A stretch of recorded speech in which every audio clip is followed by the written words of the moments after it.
Assalomu alaykum do'stlarim.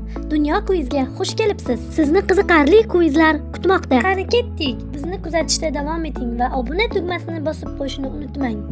Bugun kvizlarda siz davlat bayroqlarini topishingiz kerak bo'ladi. Qani boshladik. Davlat bayrog'ini topishga tayyormisiz? Diqqatni jamlang. Javob toping. O'zbekiston Respublikasi bayrog'i. Navbatdagi savolga sho'ng'ish vaqti keldi. Oyga odam yuborgan yagona davlat. Amerika Qo'shma Shtatlari bayrog'i. Bu safar kim to'g'ri javob beradi? 11 ta vaqt zonasini qamrab olgan yagona mamlakat. Diqqat! Javob berishga shoshiling.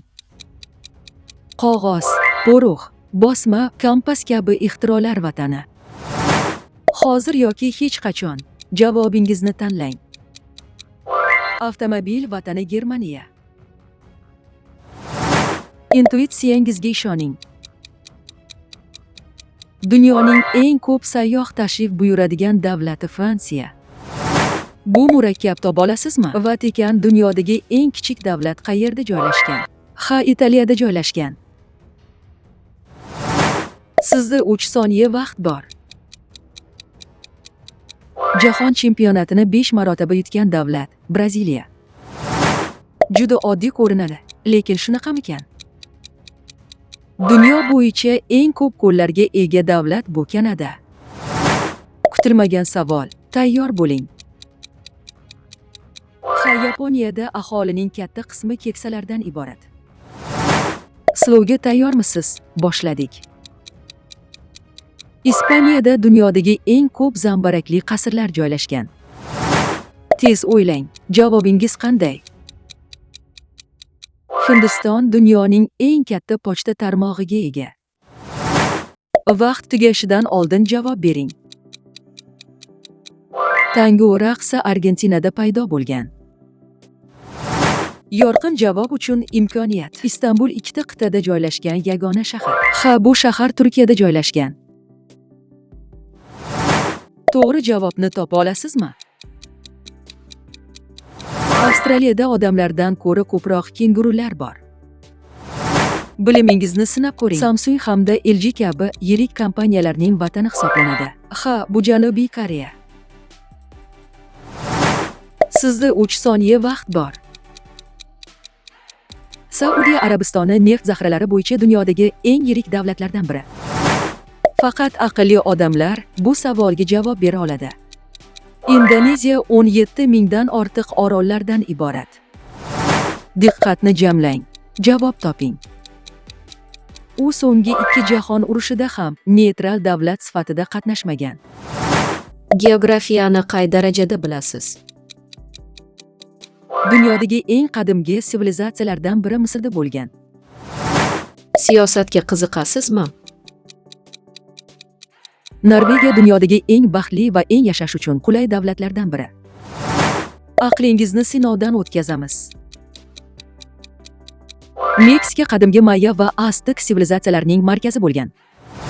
Poytaxti Kuala Lumpur shahri, biroq hukumat markazi Putrajaya shahrida joylashgan. Topdingiz, bu Malayziya. Sizda 3 soniya vaqt bor. Janubiy Afrika dunyoda 3 ta poytaxtga ega yagona davlat. Davlat bayrog'i nimaga kerak deb o'ylaysiz?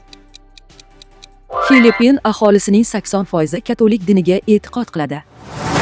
Birinchi xayolingizga nima keldi? Vengriya dunyodagi eng qadimiy Budapesht metropoliteni 1896-yilda ochilgan. Dunyo xaritasini yaxshi bilasizmi? Bilsangiz topa olasiz. Yangi Zelandiya dunyoda ovoz berish huquqini ayollarga birinchi bo'lib bergan davlat. Bu davlat Yevropa qit'asida joylashgan. Portugaliya hozirgi chegaralari 1139-yildan beri deyarli o'zgarmagan. Bu safar kim to'g'ri javob beradi? Singapurda saqich chaynash, yerga tashlash qonun bilan taqiqlangan. O'zbekiston shimolida joylashgan davlat bu. Ha, bu Qozog'iston barakalla. Bu davlat Yevropa qit'asida joylashgan. Shvetsiya aholining ko'p qismi bepul sog'liqni saqlash va ta'lim xizmatlaridan foydalanadi. Bu davlat dunyodagi eng baxtli mamlakatlardan biri sifatida tan olingan. Albatta, bu Daniya. Davlat bayrog'ini topishga tayyormisiz? Tez o'ylang. Tailand hech qachon mustamlaka bo'lmagan. Diqqatni jamlang. Javob toping. Ha, Ukraina. Demokratiya tug'ilgan joy, Olimpiya o'yinlari ilk bor shu yerda o'tkazilgan. Qoyil topdingiz Gretsiya. Sauna madaniyati bilan mashhur har bir uydan deyarli sauna topiladi. Ha, bu Finlandiya. Poytaxti Bryussel. Bu shahar Yevropa Ittifoqining rasmiy markazi hisoblanadi. Belgiya topdingiz. Velosipedlar soni aholiga nisbatan ko'proq. Poytaxti Amsterdam. Ha, bu Gollandiya.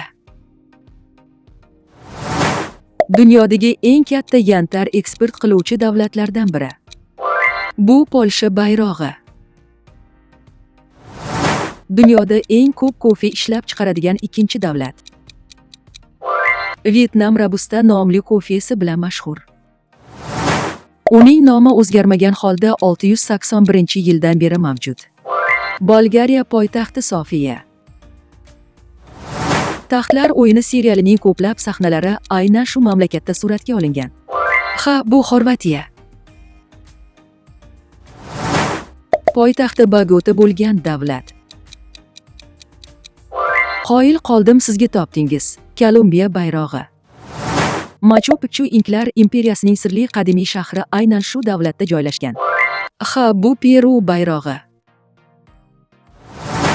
Yevropaning yuragida joylashgan, ammo Yevropa Ittifoqi a'zosi emas.